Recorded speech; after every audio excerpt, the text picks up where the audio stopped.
হযরত ইসমাইল আলাইহিস সালাম, ইসমাইলের মা হযরত মা হাজেরা আলাইহাস সালাম, এদের তিনজনকে আল্লাহ হুকুম করলেন। আল্লাহ বলেন, ইব্রাহিম তোমার বিবি আর তোমার সন্তানকে সঙ্গে নাও। আল্লাহ বলেন, কোথায় নিয়ে যাব? বলা ইব্রাহিম, তুমি আমার হুকুমে তোমার বিবি তোমার সন্তান সঙ্গে নাও, কয়েকদিনকার পানি আর কয়েকদিনকার খাজুর নাও, নিয়ে উত্তপ্ত বালুর রাশিতে গাছবিহীন জায়গা, পানিবিহীন জায়গা, মানুষবিহীন জায়গা, সেই মরুভূমির ময়দানে তোমার বিবিকার সন্তানকে তুমি বনবাসে দিয়েছো। নবী যারা হয়, রাসূল যারা হয়, আল্লাহকে আর প্রশ্ন করে না, আল্লাহর হুকুম মানার সাথে সাথে ওনা আল্লাহ হুকুম করলেন আর উনি রেডি হয়ে গেলেন। বিবিকে বলেন, বিবি তোমার সন্তান নিয়ে রেডি হয়ে যাও। বিবি তো রেডি হয়ে গেলেন, বিবিতে বাচ্চা বিবিকে সাথে নিলেন, উঠে চেপে সঙ্গে করে বাপজি পানি আর খাবার নিয়ে যাচ্ছেন ওই মরুভূমির বালিতে। হাজেরা আলাইহিস সালাম আর ইসমাইল আলাইহিস সালামকে ইব্রাহিম নবী আলাইহিস সালাম উটের পিঠ থেকে বাবা নামিয়ে দিলেন। খাবার আর পানি সঙ্গে ধরে দেওয়ার পর ইব্রাহিম নবী আলাইহিস সালাম তিনি কোনো কথা বলেন না।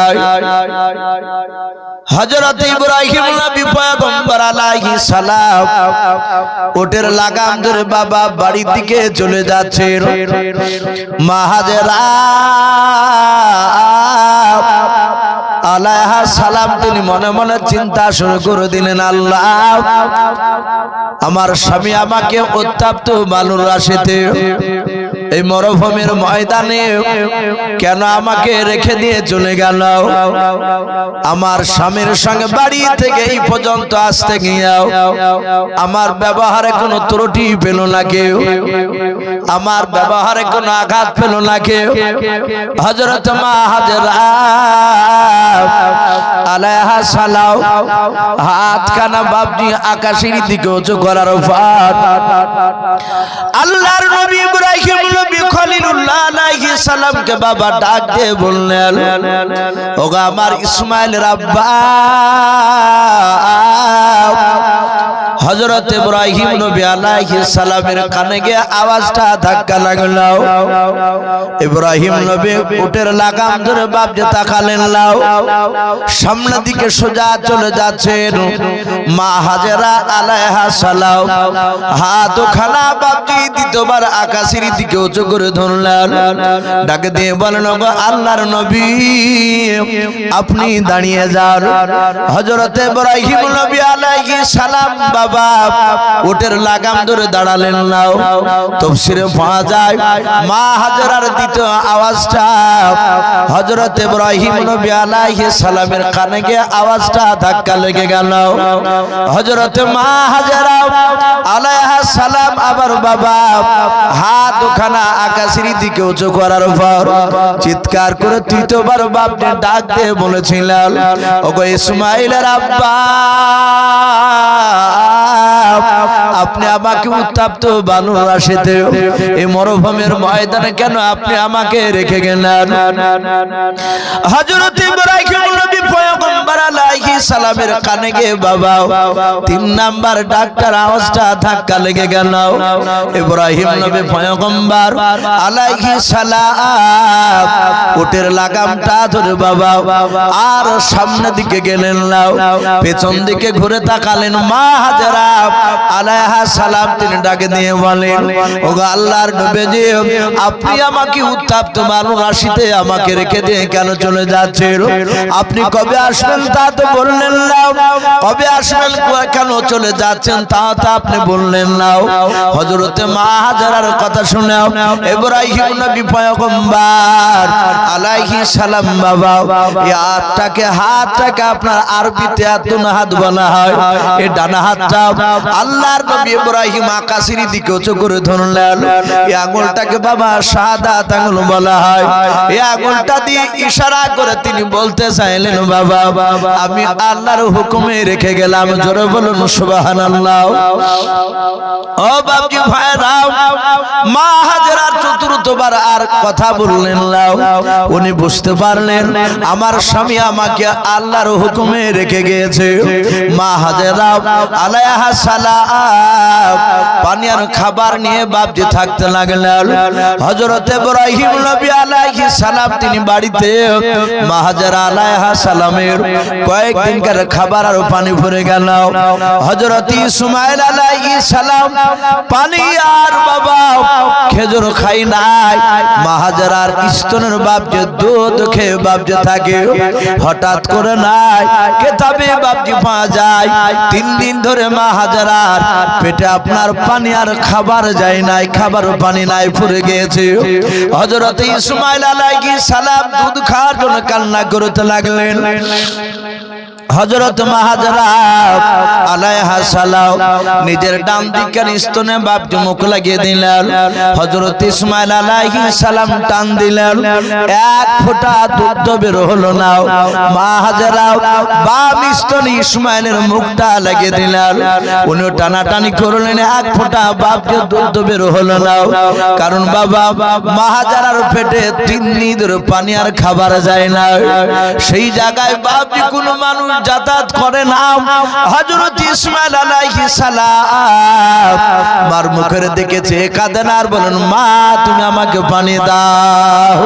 ওগো মা আমি আর থাকতে পারি না, পানি দাও। মা হাজেরা চামড়ার মশকটা নিংড়ে দেখে বলেন বাবা এই চামড়ার মশকে এক ফোঁটা পানি নাই রে বাবা, আমি পানি কোথায় পাবো? হযরত মা হাজেরা আলাইহা সালাম নিজের বাবা জিভটা নিজের ছেলের বাপটি মুখে দিয়ে দিলেন। আমার ছেলে পিপাসিত অবস্থায় গলাটা শুকে গেছে। আমার মা হাজেরা আলাইহা সালাম জিভটা বের করে দিলেন। আমার ইসমাঈল বাপ নিয়ে চুষলেন বাবা, এক ফোঁটা বাপ থতো নাই, লালা নাই, শুকে গিয়েছে। মা হাজেরা ছেলের চেহারার দিকে চেয়ে দেখেন ছেলেকে বাঁচানো সম্ভব হবে না, আমার ছেলে মনে হয় মারা যাবে। আল্লাহর নবী হযরতে ইসমাঈল আলাইহিস সালাম উনি পানি পানি করে কান্না শুরু করে দিলেন বাবা। মা হাজেরা আলাইহা সালাম নিজের কলিজার টুকরা ছেলেকে বাবা উত্তপ্ত বালুর রাশিতে রেখে দিও। মা হাজেরা চামড়ার মশকটা হাতে করে নিয়ে বাবা চারিদিকে খুঁজতে বেরিয়ে পড়লেন। আমার মা হাজেরা আলাইহা সালাম ডাক দিয়ে বলেন ওগো আমার কলিজার টুকরা বেটা শুনে নাও, আমরার চামড়ার মশকে পানি নাই রে বাবা, আমার কাছে যে চামড়ার মশক আছে তাতে পানি নাই। দেখি বাবা তুই বস গোটা এলাকায় এই ময়দানে মরুভূমির ময়দানে কোথাও পানি পাওয়া যায় কিনা আমি দেখে। মা হাজেরা ইসমাঈলকে রেখে দিয়ে বাবা মা হাজেরা চামড়ার মশক নিয়ে বাপজি দৌড়াতে লাগলেন। অনেকটা দূর চারিদিকে বাপজি ছোটাছুটি করলেন, কোথাও বাপজি এক ফোঁটা পানি দেখতে পেলেন না। ও বাপজি ভাইরাও কোরআন শরীফে পাওয়া যায় মা হাজেরা অনেক দূর থেকে বাবা একটা পাহাড় দেখতে পেলেন। ওই পাহাড়টার নাম কোরআনে বাপজি পাওয়া যায় মারওয়া। হযরত মা হাজেরা ওই পাহাড়ের দিকে লক্ষ্য করে দেখেন বাবা পাহাড় মারওয়া পাহাড় থেকে মনে হচ্ছে না পানির ঝর্ণা বাপজি বয়ে এসেছে। মা হাজেরা আলাইহা সালাম ওই চামড়ার মশকখানা নিয়ে বাবা বুক ভরা আশা নিয়ে মা হাজেরা দৌড়ে চলে গেলেন পাহাড়ের চূড়ায়। মারওয়া পাহাড়ের কাছে গিয়ে দেখেন বাবা যেই জায়গা দিয়ে পানি ঝরতে ছিল ওই জায়গায় কাছে গিয়ে দেখে বাবা পানি নাই। ওই জায়গাগুলো বাবা মরিচিকা, রোদ্রের তাপে বাবা পাহাড়ের মরিচিকা দূর থেকে মনে হয় যেন পানি ঝরতেছে। ও বাবজি ভাইরা, ওই মারুয়া পাহাড় থেকে আবার চারিদিকে দেখতে লাগলেন কোথাও পানি পাওয়া যায় কিনা। মারুয়া পাহাড় থেকে আবার আর একটা পাহাড় নজরে পড়লো মা হাজেরা। তফসিরে পাওয়া যায় ওই পাহাড়টার নাম, কোরআনেও পাওয়া যায় রে বাবা, ওই পাহাড়টার নাম হচ্ছে সফা। মা হাজেরা দূর থেকে মারুয়া পাহাড় থেকে দেখলেন, মনে হলো ওই পাহাড় থেকে বাবা পানি ঝর্ণা বয়ে এসেছে। মা হাজেরা চামড়ার মুশুকা হাতে করে নিয়ে বাবা ওই সফা পাহাড়ের কাছে দৌড়ে গেলেন। ও পাহাড়ে গিয়েও দেখেন বাবা মারুয়ার মতো বাপজিকে ঘটলো, ওখানে বাপজি পানি নাই, পাহাড়ের মরিচিকা গুলো দূর থেকে রোদ্রে বাবা পানি মনে হচ্ছিল। ও বাপজি ভাইরা, আপনারা দেখবেন আপনাদের যে গোয়াস থেকে বাবা এই যে গোধন পাড়া যে বাপ যে আপনার রোডটা, এই রোডে বাবা আঁকা বাঁকা যদি না হয়, 2 কিলোমিটার যদি রাস্তা সোজা হয়, ও বাপজি ভাইরা চৈত্র মাসের সময় দুপুর 12টার দিকে আপনি ওই রাস্তার দিকে একটু তাকাবেন, পিছে রাস্তা যদি আঁকা বাঁকা না হয়, 2 কিলোমিটার রাস্তা যদি আপনার সোজা হয়, দূর থেকে তাকে দেখবেন বাবা ওই পিছে রাস্তার উপরে পানি টলো মনে করে, মনে হয় না? যত কাছে যাবেন দেখবেন পানি নাই, ওই পাথরগুলো রুদ্রের সাথে মনে হবে বাবা পানি টলো মনে করে, কিন্তু আদৌ পানি নাই। মা হাজেরা ওই মারুয়া থেকে সফা, সফা থেকে মারুয়া, আল্লাহর নবী জনাবে মুহাম্মদ রাসূলুল্লাহ সাল্লাল্লাহু তাআলা আলাইহি ওয়াসাল্লাম বলেন, আমার মা হাজেরা ওই পাহাড় দুটো বাবা 7 বার দৌড় দিয়ে দিয়েছিলেন। আল্লাহর নবীর কলিজার টুকরা বিবি হযরত মা আয়েশা সিদ্দিকা রাদিয়াল্লাহু তাআলা আনহার ব্যাপারে বলা হয়েছে, মা আয়েশা আল্লাহর নবীকে একদিন প্রশ্ন করলেন, গো আল্লাহর নবী যে আপনি বলুন গোটা পৃথিবীর মানুষ হজ করতে আসে মক্কায়, ওই সফা আর মারওয়া ওই 2 পাহাড় 7 বার দৌড়াদৌড়ি দেয়, কবার দেয়? শুনতে পান না? 7 বার দৌড়ে। মাইশা ডাক দিয়ে বলে, নবী গো ওই পাহাড় দুটো কোনো মানুষ যদি ইচ্ছাকৃত যদি 6 বার যদি দৌড় দেয়, ওগো আল্লাহর নবী যে বলুন তার হজ হবে কিনা? আল্লাহর নবী বলেন, আয়েশা ওই পাহাড় দুটো আমার মা হাজেরা 7 বার দৌড় নিয়েছিল। আয়েশা আমার মা হাজেরা ওই পাহাড় দুটো 7 বার দৌড় না দিয়ে 50 বার যদি দৌড় দিত আমার আয়েশা, আমার হাজেরা, ওরে আমার আয়েশা আজও সারা পৃথিবীর মানুষকে 50 বার দৌড় দেওয়া লাগতো। ওরে আমার আয়েশা শুনে নাও, কোন মানুষ ইচ্ছাকৃত যদি 6 বার দৌড় দেয়, 5 বার দৌড় দেয়, আল্লাহর নবী বলেন তার হজ পরিপূর্ণ মোকাম্মেল হবে না। ও বাপজি ভাইরা, আল্লাহর নবী জনাবে মুহাম্মদ রাসূলুল্লাহ সাল্লাল্লাহু তাআলা আলাইহি ওয়াসাল্লামকে বাপজি জানিয়ে দেওয়া হয়েছিল, আমার মা হাজেরা 6 বার নয় 7 বার বাপজি দৌড়াদৌড়ি করে বাবা আর পানি কোথাও পেলেন না। পাহাড় থেকে বাবা যখন নেমে আসেন আল্লাহকে ডেকে বলেন, আল্লাহ আমার মনে হয় আমার কলিজার টুকরা সন্তান ইসমাইলকে আর বাঁচানো যাবে না। আগে মাওলা আমার চোখের সামনে আমার কলিজার টুকরা ছেলে পানি পানি করে দুনিয়ার বুক থেকে বিদায় নিয়ে চলে যাবে, আমি তার মা সহ্য করতে পারবো না। ও বাপজি ভাইরা, পৃথিবীতে বাবা সন্তানের কাছে বাবা মা বাপের মতো বাপজি ভালোবাসা, নিঃস্বার্থের ভালোবাসা পৃথিবীর মধ্যে বাবা জন্মদাতা বাপ আর জন্ম দক্ষিণে মা ছাড়া কেউ হতে পারবে না, পারবে? আল্লাহর নবী জনাবে মুহাম্মদ রাসূলুল্লাহ সাল্লাল্লাহু তাআলা আলাইহি ওয়াসাল্লাম নবী বলেন, আমার মা হাজেরা 7 বার দৌড়াদৌড়ি করে যখন পানি পেল না আল্লাহর কাছে কাঁদেন, আল্লাহ আমার ছেলে ইসমাইলকে আর বাঁচানো যাবে না। ও বাপজি ভাইরাও, এই দিকের বাবা হযরত বাপজি জিবরিল আলাইহিস সালামকে আল্লাহ ডাক দিয়ে বলেন, জিবরিল আর তোমাকে আসমানে থাকা দেবে না। জিবরিল বলেন আল্লাহ আমি কোথায় যাব? বলে জমিনে চলে যাও। বলে আল্লাহ আমি জমিনে কেন যাব মোলাল? আল্লাহ বলেন ওরে আমার জিবরিল ফেরেশতা শুনে নাও, আমি ইব্রাহিম নবী আলাইহিস সালামকে, তার বিবি হযরত মা হাজরা আলাইহিস সালামকে, আর কলেজার টুকরা সন্তান ইসমাইল আলাইহিস সালামকে আমি ওদের তিনজনের ইমতিহান নিয়েছি রে জিবরিল। যা আমি তাদেরকে ইমতিহানে পরীক্ষা আমি উত্তীর্ণ করে দিয়েছে, পাস করে দিয়েছে। আমি তিনজনকে পানির ব্যবস্থা করে দেই নাই, আমি হাজেরাকে পানির ব্যবস্থা করে দেই নাই। ও বাপজি ভাইরা বলেন আল্লাহ ইচ্ছা করলে পাহাড় থেকে কি পানি বের করতে পারতেন না? পারতেন না? আল্লাহ ইচ্ছা করলে পারতেন। আল্লাহ বলেন জিবরিল যা যাও, আমি তাকে পানির ব্যবস্থা করে দিই না। আমার ইসমাইল আলাইহিস সালাম পানি পানি করে কান্না করেছে। ওরে আমার জিবরিল আমি তোমাকে এক নাই দুই নাই, তোমাকে 600 খানা ডানা দিয়েছে। বলুন সুবহানাল্লাহ। আল্লাহর নবী বলেন জিবরিল আলাইহিস সালাম তুমি এত বড় ফেরেশতা বাবা, এত বড় ফেরেশতা। আব্দুল্লাহ বিন মাসউদ রাদিয়াল্লাহু তাআলা আনহু, হযরত আব্বাস রাদিয়াল্লাহু তাআলা আনহু আল্লাহর নবীকে বলেন নবী গো এখানে অনেকগুলো সাহাবা রয়েছে আমরাও। ও নবী বলেন জিবরিল কত বড় ফেরেশতা?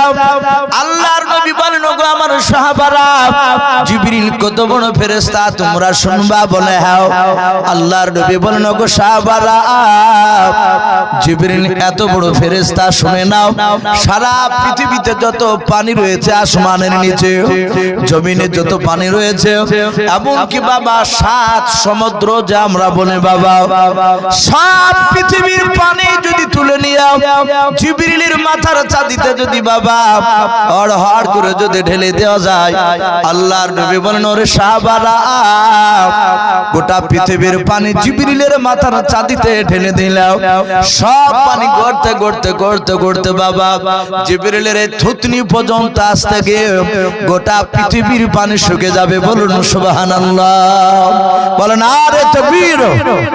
বাপজি শুধু তাই নয়, নবী বলেন এই সাহাবারা জিবরিল একবার দুনিয়ার মাটিকে খামচা মেরে ধরে এমনি করে যদি ঘুরে একবার ছেড়ে দেয় 70,000 পাক ঘোরার পর থামবে। জিবরিল এত বড়। আল্লাহর নবী বলেন আমি জিবরিলকে আমি 2 বার দেখেছি তার অরিজিনাল চেহারা। কবার বললাম? 2 বার। অথচ নবী বলেন আমার কাছে জিবরিল প্রায় 24,000 বারেরও বেশি আমার কাছে এসেছিলেন। বলুন সুবহানাল্লাহ।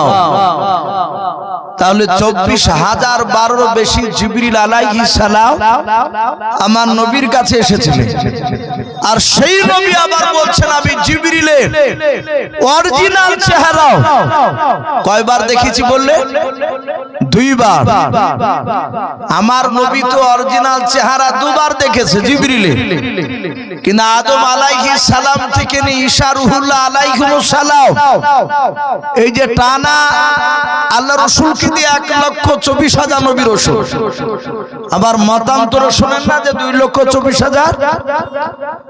এতগুলো নবী রাসূলের মধ্যে থেকে শুধু একটাই নবী জিবরিলের অরিজিনাল চেহারা 2 বার দেখেছিলেন, তিনি হচ্ছেন আপনার আমার নবী।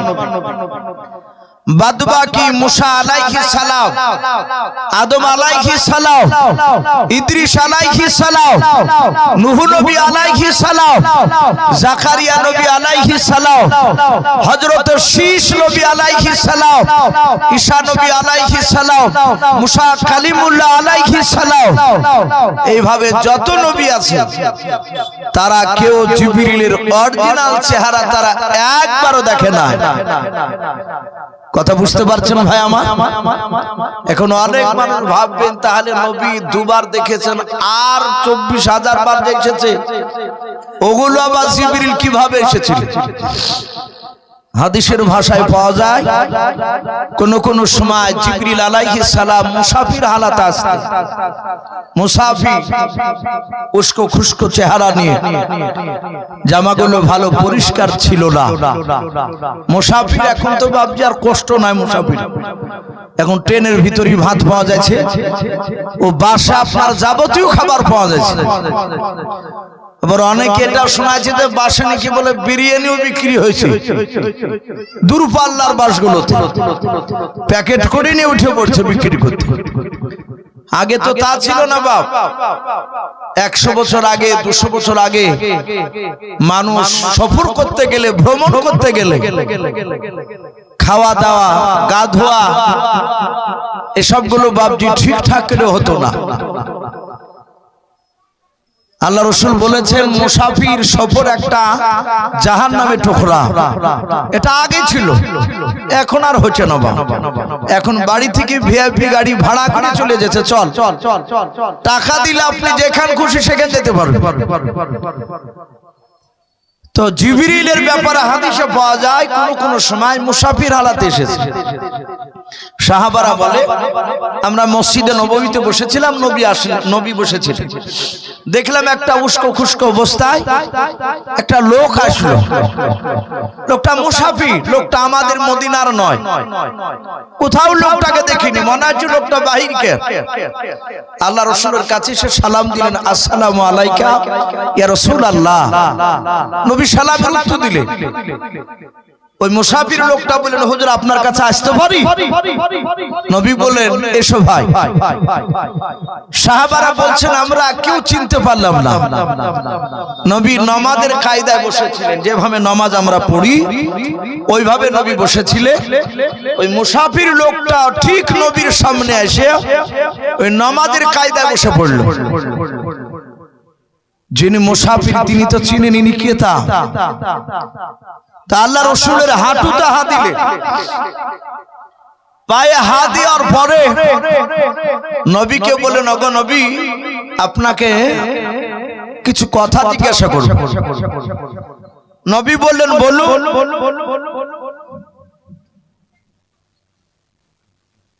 তো বাপজি আমার সোনা লালেরাও, আল্লাহর নবী জনাবে মুহাম্মদ রাসূলুল্লাহ সাল্লাল্লাহু তাআলা আলাইহি ওয়াসাল্লাম বিশ্ব নবীকে বাপজি বললেন, আমি আপনাকে কয়েকটা প্রশ্ন করব।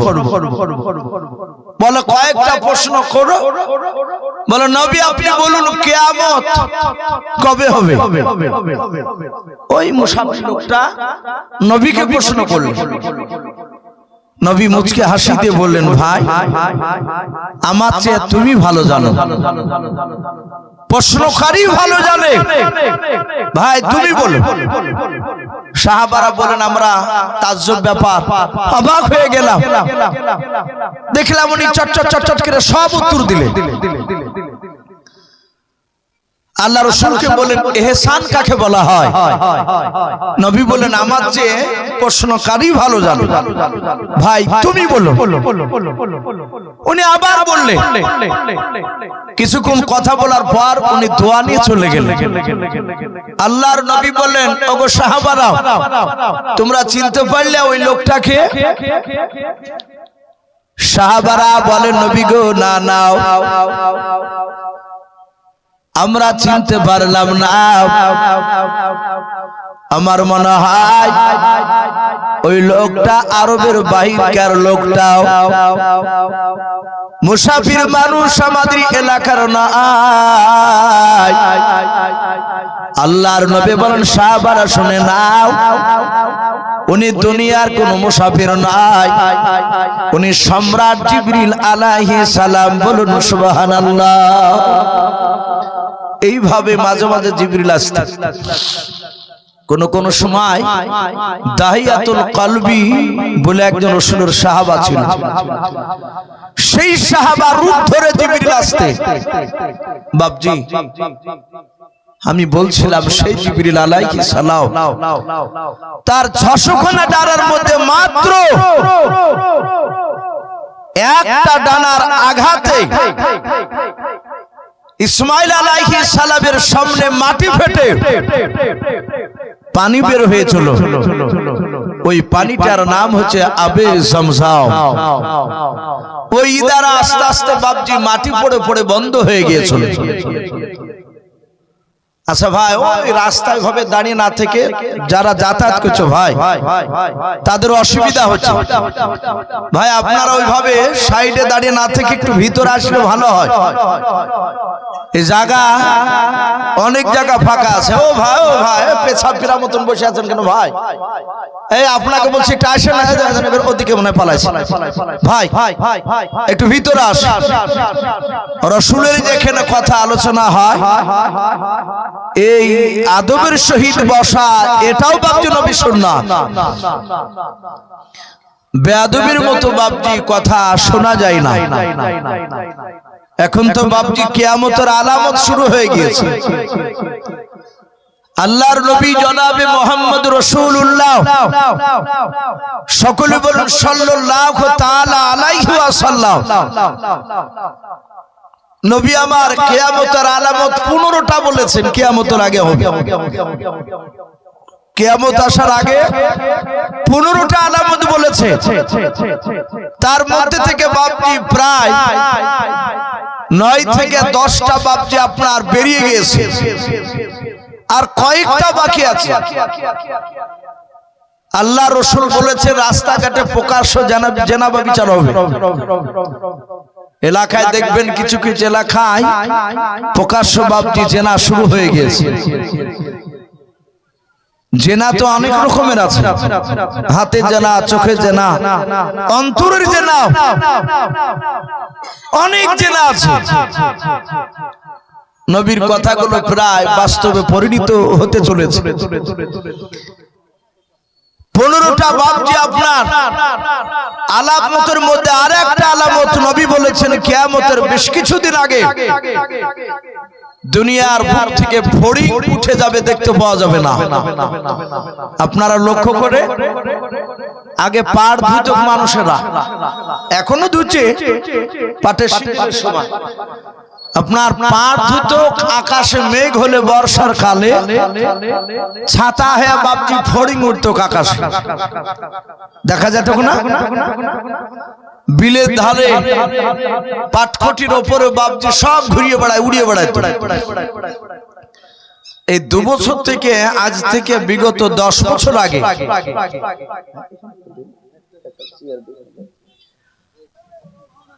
তো বিগত বাপজি 10 বছর আগে যেভাবে ফড়িং দেখতে পেয়েছিলেন বাপ, একটা লক্ষ্য করে বলেন তিনি 2 বছর থেকে এরকম দেখা যাচ্ছে?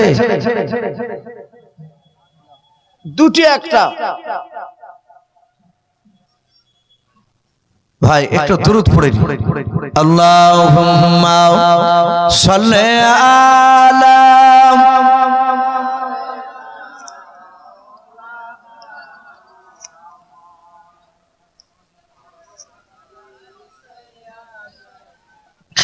মাওলানা মুহাম্মদ সাল্লাল্লাহু তাআলা আলাইহি ওয়াসাল্লাম।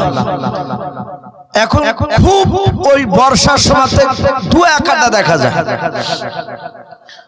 আল্লাহর নবী জনাব মুহাম্মদ রাসূলুল্লাহ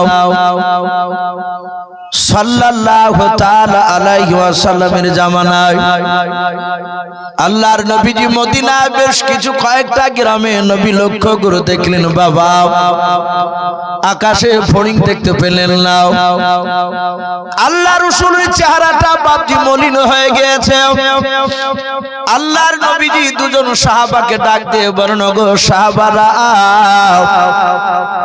তোমরা যাও ওই পাহাড়ে গিয়ে তোমরা দেখো গা, উঁচু পাহাড়ে তোমরা ফড়িং দেখতে পাও কিনা। সাহাবারা দৌড়ে চলে গেলে, নবীর মনটা কেন খারাপ। সাহাবারা বাপজি দুজন যাওয়ার পর ওই পাহাড়ের চূড়া থেকে বাপজি ফড়িং দেখতে শুরু করে দিলেন। অনেকক্ষণ পর ওই সাহাবাদের দুটো এসে বলেন, নবী গো, ওই পাহাড়ের নিচে আমরা 2 থেকে 4টে আমরা ফড়িং দেখলাম ঘুরে ফিরে উড়ে বেড়াচ্ছিল আল্লাহর নবী বলেন আলহামদুলিল্লাহ ওগো ভাই আমার ভয়টা দূর হয়ে গেল বলুন সুবহানাল্লাহ বলো হুজুর বুঝতে পারলাম না আল্লাহর নবী বলেন সাহাবা আমি ফড়িং দেখতে না পেয়ে আমার ভয় হয়ে গিয়েছিল কারণ সামনে এটা মুহররম মাস এটা চলছে সামনে 10ই মুহররম জিবরিল বলেছেন মুহররম মাসের 10 তারিখে কিয়ামত হবে কথা ঠিক না বেঠিক বলুন শুনেন না কিয়ামত হবে আরবিতে মুহররম মাস তারিখ হবে 10 বার হবে শুক্রবার কিন্তু আমি নবীজি বলছেন আমি জিবরিলের মুখে শুনেছি কিয়ামত